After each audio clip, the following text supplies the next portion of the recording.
Muhammad from the UK. Assalamu alaikum.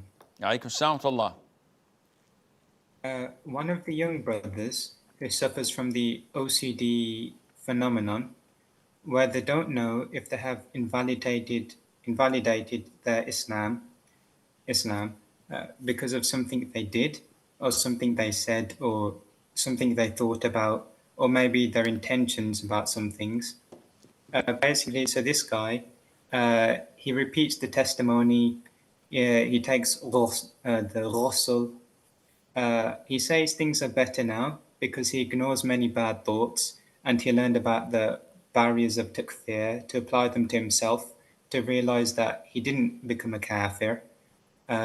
Basically, he says he knows of the opinions relating to the hadith of Qais and Thumama, but he says he saw a website claim that there was a narration of the hadith of Thumama in the Musnad of Ahmad, which he didn't verify. Basically, where Thumama also prayed 2 units of prayer in that hadith.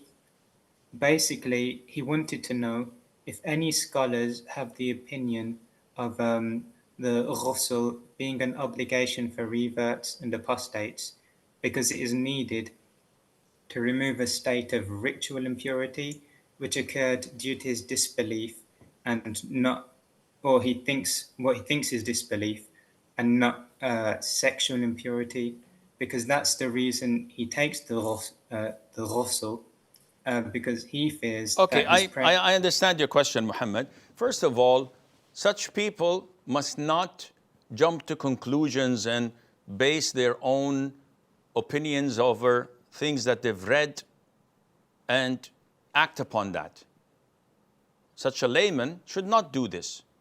Such a person with obsessive compulsive disorder of kufr and shirk and repeating the shahada should not be endorsed to do these things. Rather, he must be stopped.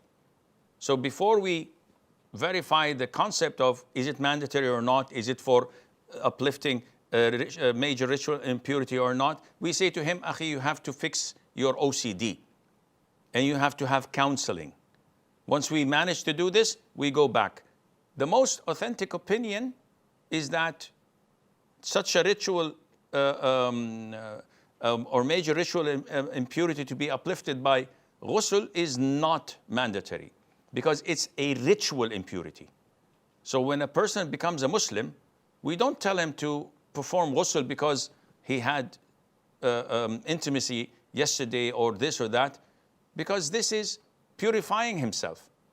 But is it mandatory? It's an issue of dispute. I'm inclined to say that it is not, because only 1 hadith or 2 maybe in the whole of the sunnah where the Prophet recommended it, while the thousands and thousands of people who accepted Islam were not ordered to do this, and Allah Azza wa Jal knows best.